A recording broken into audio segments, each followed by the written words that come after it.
Welcome everybody, thank you for tuning in for another review from the 2022 Emtb Shootout. Today we will be reviewing the Specialized Turbo Levo.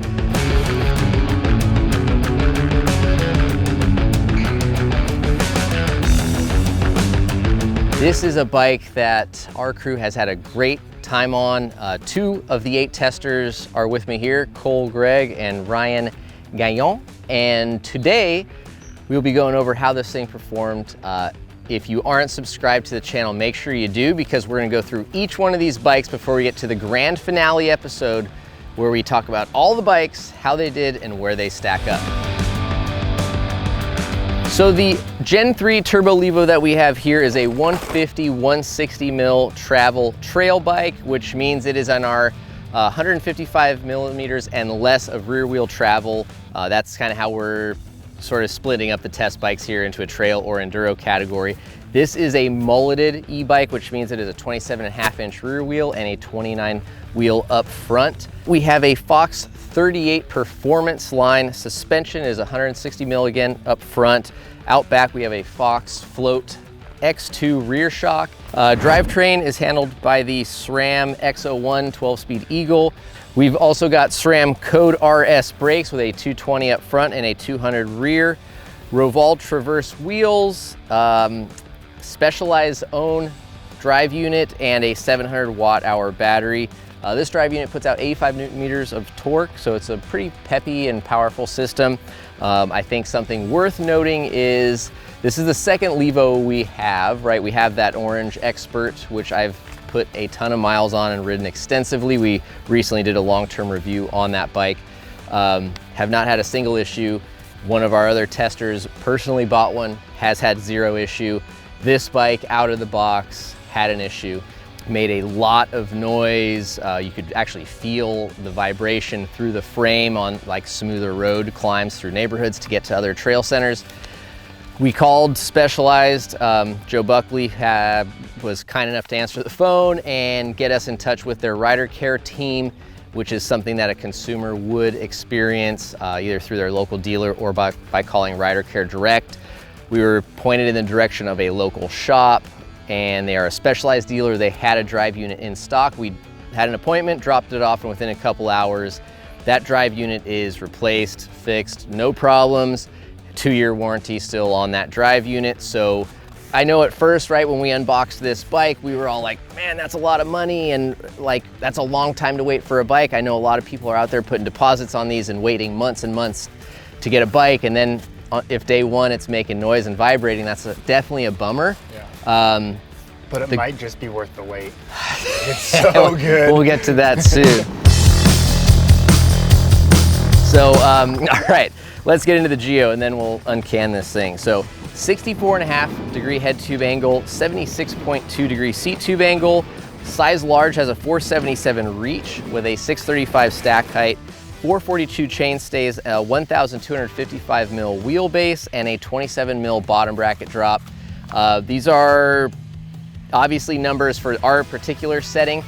There's adjustable headset cups, which will allow you to go plus or minus a full degree. And then also horse link chip where you can go half a degree, also raises and lowers the bottom bracket 7 mil. Again, we did a long-term review as well as a dissected last year when this thing first came out. So if you want more in-depth features, check those out. We will link them below. So let's take it away on how this bike rides. Frenchie, you were one of the last guys to ride this bike, and you've never ridden a Levo before, is that right? No, and it's been years since I've even been on a Specialized, and immediately felt comfortable. It just felt well balanced on the climbs up, just loads of traction, you know, up over those cross roots and rocks and stuff like that, just up and over, up and over, up and over. Loads of power, and then descending, it was just well balanced, so much fun, playful, plush off the top, loads of support. She's bad. She's bad. I would have to go as far as to say, like, perfect. Oh, like no riding characteristic complaints. Nothing stood out that was like, oh, I need to go change that. Our first lap, even before we got to the trails, we were just going around the pump track, and immediately within half a lap, I was like, oh, I'm going to the big jumps, and just flowed and popped, and We rode Plan B, which has a pretty chunky rock garden, and immediately this was just like wanting to go faster, and like my skill of not knowing the trail held me back more than the bike ever can in my eyes. Super playful, I would say, but also that balance is what Frenchie said.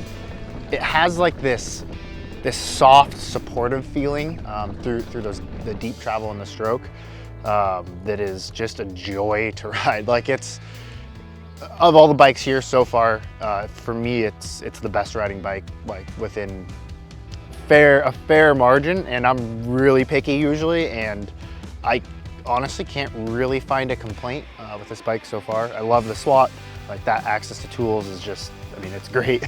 So the small details, I think, goes a long way with this bike. Yeah, I think it's the whole team, right? Like, as soon as they got on this bike, it was like instant comfort, predictability, and surprise, I think, too, right? Like, I think so many riders got on the bike and were just like, oh my God. And like, they'd round the corner and encounter the next obstacle or jump or whatever. And it was just like continuous, like, oh my God, it did that great. Again, oh my God, it did that great too, you know? And it was just like... And that's in the middle setting. I'm like a little afraid of how fast I could go through some rough stuff if we dropped it in long and slack. Yeah, like that, exactly. That, like, there's a lot of wiggle room, I think, for your terrain that you're riding that you can make this bike mold to. Yeah, and I think that's honestly one of the biggest, well, I wouldn't say one of the biggest strengths, because I think the suspension and just overall amazingness of the bike, but the versatility and the amount of geometry adjustment that you can make on this bike only makes it better. I mean, the fact that you can go basically 1.5 degrees plus minus, you know, with headset cups and horse link adjustment, like, means that someone in, you know, middle America or the Midwest or even the East Coast, like, they can all have their own particular settings. Then someone that goes up in the Pacific Northwest or in Phoenix, Arizona can greatly take one bike and have very different geo settings, you know, ground clearance, like head tube angles, and make it the right bike for them in their area, and without really doing a lot of work, right? I mean, it's as simple as pulling that stem off and swapping headset cups around. I would say most likely if you are someone with really steep terrain, you might find some pedal grabbing if you are in that long and slack. Yeah. The bottom bracket is a little bit low, but if you're just mindful of that, yeah, and are a little bit more careful when you're picking your line choice climbing, I think that won't be an issue, and it hasn't been so far. Even some of the other bikes we've had, you know, quite a bit of pedal scraping, and but it would be something to keep in mind if you are long and slack. Yeah, yeah, I think that's true. And on my other Levo that I have and have ridden all year, I've kept it in that setting. I found it to be plenty slack enough, you know, for most of the riding I want to do. And I felt like that you can just really push the bike, and it felt like limitless. Next run, I'm gonna go harder. Next run, I'm gonna go harder. But then if you want to back off and just kind of have a playful run, you know, it's still supple off the top and still quite progressive, and just felt awesome, just all around. No matter if you wanted to take a race run or if you're like, I'm just gonna cruise, like, this bike was happy, and that's really hard to do. And I think especially this year's shootout, enduro and trail categories, so many bikes we're finding are kind of, you know, getting more, you know, niche specific, more terrain or rider specific, which is great. I think there's an absolute place for that, and I think, you know, having bikes that are very purpose built and designed is cool, because it gives those riders the best machine for their riding. But there's also something to be said for a bike that does it all, and this thing does it all. I can see why a lot of people have these bikes. Yeah, I think now I'm understanding the reason why I see so many of these out on the trail. All right. If you had to give it a number, 1 to 10. Ooh, okay. I'm gonna do 9.99. What? Yeah, okay. It was seriously that good. Cole? I would have to say 9.5, solely for the fact that if you are riding consistently in that long and low setting, you are going to experience some more pedal strikes. Okay. And that would be my only, you know, complaint at the beginning. I said it's perfect. Nothing's perfect, but it's as close to perfect I think you can get. And I don't know if I've yet to ride a bike that's a 10. Yeah. It's hard to say. I mean, immediately, like, was just like, no one else is touching this bike today. So. I put down a 9.25 to 9.5-ish. I think maybe I'm just a little more cynical and hard to please. If I completely removed, I guess, value, right? A dollar amount for the spec you get, and I removed the thought of like having to wait, deposit down, and you get a motor issue, right? Like after talking with Specialized and just kind of realizing the sheer number of Levos that are out there and sold versus the number of motor warranties or returns that we get, like we found that it's very, very, very low. And like with anything, right, you get the vocal minority that are out posting and telling the stories, and you know, it could be hearsay, right? More than I mean, we had that conversation last night. It was right.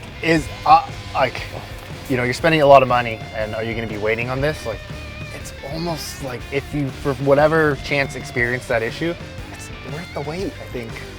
Very solid all-around machine, very capable, very adaptable, customizable geometry. I think this bike has impressed our whole crew, so don't forget to subscribe to the channel if you don't already, and stay tuned for the rest of the bike reviews in our Emtb Shootout, leading up to our grand finale here in Knoxville, Tennessee. And if you haven't been out to Knoxville, guys, you've never been. I'm coming back. It's pretty sweet. All right, there it is. So thank you guys very much for watching, and we hope to see you out on the trails.